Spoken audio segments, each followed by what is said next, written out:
Hi, అందరికీ నమస్తే. ఆంధ్రప్రదేశ్ రాష్ట్రంలో నిన్నటి నుంచి ఒక సంచలనం. అదేమిటంటే వైఎస్ఆర్ కాంగ్రెస్ పార్టీ నాయకుడు విజయసాయి రెడ్డి గారు రాజీనామా చేశారు. దీని మీద గత 2 రోజులుగా మీడియాలో, యూట్యూబ్ ఛానల్స్లో విపరీతమైన విశ్లేషణలు, రకరకాల చర్చలు జరుగుతున్నాయి. వీటి మీద మాట్లాడటం కోసం ఇప్పుడు నేను మీ ముందుకు వచ్చాను. ముఖ్యంగా విజయసాయి రెడ్డి రాజీనామా అంత ఆషామాషిగా తీసుకునేదేం కాదు. అది ఒక సంచలనమే. రాష్ట్రంలో జగన్మోహన్ రెడ్డికి విజయసాయి రెడ్డి బంధువు కాదు, కానీ అంతకు మించి 2004కు ముందు జగన్మోహన్ రెడ్డితో చిన్న చిన్న వ్యాపారాలు ఉన్నప్పటికీ రాజశేఖర రెడ్డి గారు ముఖ్యమంత్రి అయిన తర్వాత 2004 తర్వాత చార్టెడ్ అకౌంటెంట్గా వ్యాపారాలు పెరగడానికి, డబ్బు సంపాదనలో ముఖ్య పాత్ర ఉంది. చార్టెడ్ అకౌంటెంట్గానే కాకుండా వాళ్ళ కుటుంబ శ్రేయోభిలాషిగా ఆయనే చెప్పాడు, 4 దశాబ్దాలుగా వారి కుటుంబానికి నేను విధేయుని అని. అయితే మరి రాజీనామా దాకా ఎందుకు వచ్చింది? అంతకు మించి ఏంటంటే నేను అన్నది ఇందాక అంతకు మించి అని జగన్మోహన్ రెడ్డి గారికి గత 20 ఏళ్ళుగా దాదాపుగా అత్యంత సన్నిహితుడిగా దగ్గరగా మెలగటమే కాకుండా ప్రతి దానిలో కూడా జగన్మోహన్ రెడ్డికి నీడలాగా, జగన్మోహన్ రెడ్డి ఏది చేసినా అది మంచి కానీ చెడు కానీ, వ్యాపారాలు కానీ, అనేక రకాల ఇంకా ఏదన్నా ఏ విషయం చూసుకున్నా రాజకీయ పార్టీ పెట్టడంలో కానీ అన్నిటికీ అతి దగ్గరగా ఉన్న వ్యక్తి విజయసాయి రెడ్డి గారు. అయితే సడన్గా మరి రాజీనామా ఎందుకు చేశాడు? ఇంత సన్నిహితమైన వ్యక్తి, ఇంత ముఖ్యమైన వ్యక్తి. కొంతమంది చాలామంది అనుకునేది ఏంటంటే వాళ్ళకి ఏదో తేడాలు వచ్చినాయి, అందువల్ల రాజీనామా చేసి పార్టీ నుంచి పక్కకు పోయాడంటే అది కూడా కొట్టిపారలేము. ఎందుకంటే మనం ఒక చిన్న ఉదాహరణగా నేను చెప్తాను. పార్టీ ఆవిర్భావం నుంచి దగ్గరగా ఉన్నాడు, నెంబర్ 2 స్థానం ఇచ్చాడు. ఆయన కేసుల్లో కూడా నెంబర్ 2నే, అలాగే పార్టీలో కూడా నెంబర్ 2 ఆయనే. ఉత్తరాంధ్రకి ఆయన్నే ప్రతినిధిగా పెట్టాడు, పరిశీలకుడిగా. ఆ తర్వాత కొన్నాళ్ళ తర్వాత అధికారంలోకి వచ్చిన తర్వాత నేను మాట్లాడేది, ఉత్తరాంధ్ర పరిశీలకుడిగా అతను తీసేసి వైవి సుబ్బారెడ్డి గారిని పెట్టారు సడన్గా. అది ఎందుకో తెలియదు. అప్పుడు కొంచెం నాలిగాడని, కొంత బాధపడ్డాడని కొన్ని వార్తలు. అది నిజమో కాదో అదంతా భగవంతుడికి తెలియాలి. అయితే ఆ తరువాత విజయసాయి రెడ్డి గారు వేరే ఒక సందర్భంలో నేను కూడా మీడియా పెడతాను అని గతంలో అన్నాడు. అంటే ఇటీవల ఈ సంవత్సరం ఓడిపోయిన తర్వాత కాకుండా ఓడిపోక ముందే ఒక సందర్భంలో అన్నాడు. దాన్ని మళ్ళీ ఆయన ఏదో మొత్తానికి లైన్లోకి తీసుకురాడు. అప్పుడు కూడా జగన్మోహన్ రెడ్డి గారు మందలించాడు, ఎందుకు మనకు ఇది ఉంది కదా అన్నట్టుగాని ఆగాడు. ఓకే, నెక్స్ట్ స్టెప్ ఏంటి? తారకరత్న గత సంవత్సరం ఎన్నికల కంటే ముందు 3-4 నెలల ముందు అనుకుంటా, తారకరత్న చనిపోయినప్పుడు చంద్రబాబు గారితో, బాలకృష్ణ గారితో సన్నిహితంగా మెలిగాడని కొంత జగన్మోహన్ రెడ్డి గారికి, విజయసాయి రెడ్డి గారికి కొంత పరపక్షాలు వచ్చాయని వార్తలు వచ్చాయి. అది సర్దుకుపోయింది మెల్లిగా. ఆ తరువాత తన కూతురు కూడా రాజకీయాల్లోకి వస్తుంది అని ఎన్నికల కంటే ముందు చెప్పాడు విజయసాయి రెడ్డి గారు. జాఫర్ అనుకోండి, జాఫర్ ఒక వీడియో చేస్తున్నప్పుడు నేను అందులో చూశాను. జాఫర్తో ఇంటర్వ్యూ అప్పుడు చెప్పాడు. అది అయిపోయింది. ఆ తర్వాత ఏమైంది? నెక్స్ట్ స్టెప్పు ఎంపీగా పోటీ చేయడం అతనికి ఇష్టం లేదు సుతరాము. అయినా నువ్వు పోటీ చేయాల్సిందని బలవంతంగా నిలబెట్టారు. అదొకటి. ఇట్లా 4-5 సందర్భాలలో చిన్న చిన్న పొరపచ్చాలు వచ్చినాయి. అయినా సర్దుకున్నారులే అనుకున్నాం. కానీ ఇప్పుడు ఈ ఉపద్రవం లాంటిది. ఇది రాష్ట్ర ప్రభుత్వానికి, ఆంధ్రప్రదేశ్ రాష్ట్రానికే ఇది ఉపద్రవం. ఎలా అంటున్నానంటే ఇది సామాన్యమైన రాజీనామా కాదు. జగన్మోహన్ రెడ్డికి నేను ఫోన్ చేసి చెప్పాను అంటున్నాడు. కానీ చెప్పకపోయినా వీళ్ళకి పరపచాలు ఉండొచ్చు. జగన్మోహన్ రెడ్డి గారి మీద ఇష్టం లేకే బహుశా రాజీనామా చేయొచ్చు. కానీ ఇందులో ఒక మెలిక ఏంటంటే బీజేపీతో మాట్లాడుకొని రాజీనామా చేశాడు. నెక్స్ట్ మళ్ళీ ఎంపీగా అవుతాడని కొంతమంది అంటుంటే అది నేను నమ్మట్లేదు. బీజేపీతో ఖచ్చితంగా ఆయనకు సంబంధాలు ఉన్నాయి. ఇంకో విషయం, జగన్మోహన్ రెడ్డి గారు కొద్దిగా ఇతన్ని ఎక్కువగా దగ్గర తీయకుండా దూరం పెట్టేది కారణం, ఇంకొక కారణం, అతి ముఖ్యమైన కారణం ఉంది. ఢిల్లీలో ప్రధానమంత్రి గారితో కానీ, అమిత్ షా హోంమంత్రి గారితో కానీ బాగా దగ్గర సంబంధాలు ఉన్నాయి. ఇటీవల కూడా ఓడిపోయిన తర్వాత ప్రధానమంత్రి గారితో భేటీ, అమిత్ షా గారితో 1-2 దఫాలుగా భేటీ కావటం, ఇవన్నీ జగన్మోహన్ రెడ్డి గారికి నచ్చటం లేదు. ఆయనకు దగ్గరగా ఉంటున్నట్టుగా ఉన్నాడు. మనల్ని మించిపోతాడేమని చెప్పని అదొక గిల్టీ పెట్టుకొని ఆయన దూరం పెడుతున్నాడు అన్నది అనే బాధ ఈయనకుంది. ముందు అనుమానం, నన్ను దూరం పెడుతున్నాడు. అందువల్లనే ఇవన్నీ కానీ రాజకీయాలు వదిలేం రాజీనామా చేసినాడు అని కొంతమంది. అంటే వాస్తవంగా జరిగింది అయితే ఖచ్చితంగా బీజేపీ వాళ్ళతో మంచి సంబంధాలు ఉన్నాయి. అయితే ఈ రాజీనామా ఆషామాషిగా చేసింది అయితే కాదు.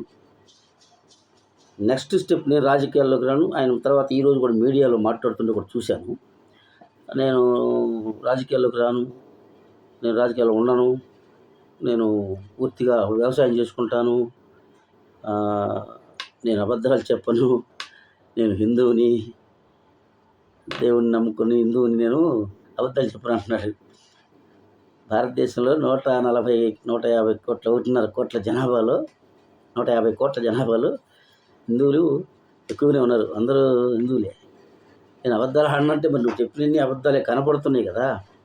విజయలక్ష్మి గారు లేఖ రాసినప్పుడు ఈ మధ్య కాలంలో విజయలక్ష్మి గారు నీ పేరు కూడా నువ్వు అబద్ధాలు చెప్తున్నావు, ఎందుకు ఇవన్నీ చెప్తున్నావు మా కూతురు మీద అని చెప్పి నేను అడిగినప్పుడు నువ్వు అప్పుడు అబద్ధం చెప్పినట్టే కదా. రెండవది, నువ్వు అబద్ధాలు చెప్పండి ఎక్కడ. వైఎస్ వివేకానంద రెడ్డి గారు చనిపోయినప్పుడు ఫస్ట్ 7 గంటలకే అనుకుంటా, బహుశా నాకు బాగా గుర్తు, టీవీ చూసింది నేను, గుండెపోటుతో చనిపోయాడని చెప్పారు. అది గుండెపోటు కాదు, తెలియదు కదా గొడ్లపోటు అని. అప్పుడు అది అబద్ధం కదా. పైగా నేను పెద్ద శుద్ధపోసని, సత్యహరిశ్చంద్రుడిని, సత్యహరిశ్చంద్రుడి పక్కనే ఇల్లు నా ఇల్లు అంటే మరి ఎన్ని అభియోగాలు, ఇన్ని కేసుల మీద 23 కేసులు ఉన్నాయని మీరే చెప్తున్నారు. మళ్ళీ నిన్న కొత్తగా ఒక కేసు కూడా వచ్చింది.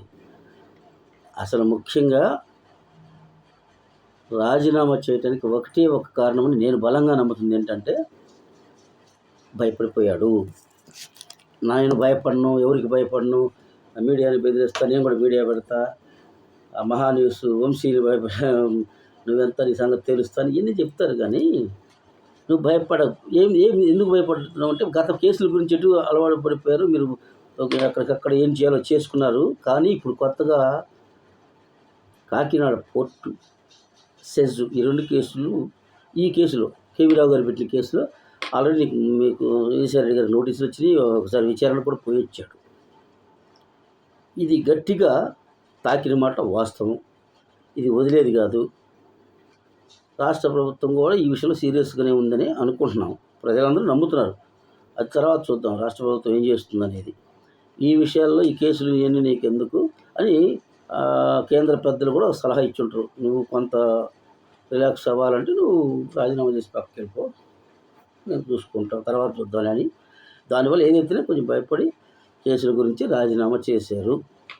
తర్వాత ఏ పార్టీలో చేరకపోతే చేరకపోవచ్చు, కానీ బీజేపీకి ఉపయోగపడటంకు మాత్రమే రాజీనామా చేశారని. ఎందుకంటే దీనికి కూడా మరో కోణం ఉంది.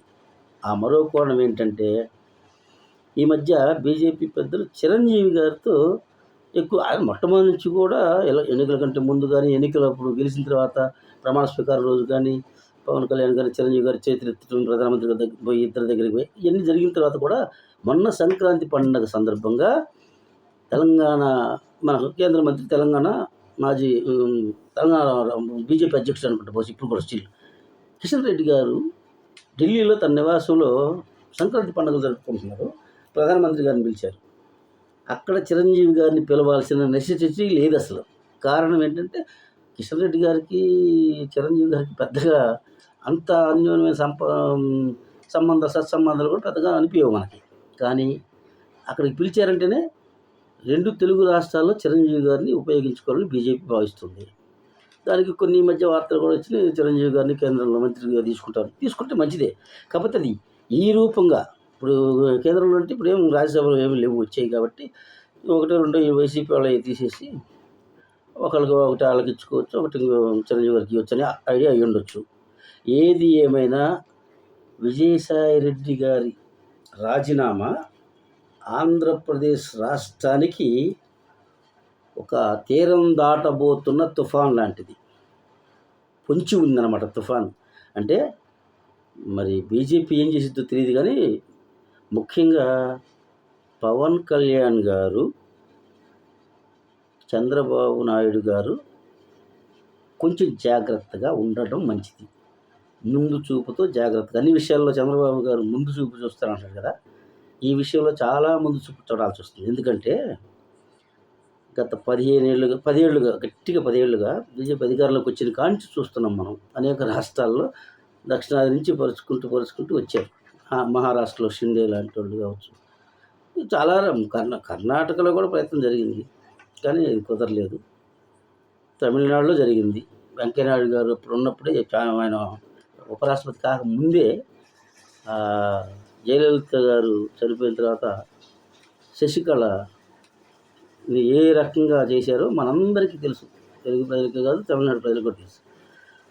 అంటే బీజేపీ రాష్ట్రంలో బలమైన 2 పార్టీలతో కూడా స్నేహం చేసింది.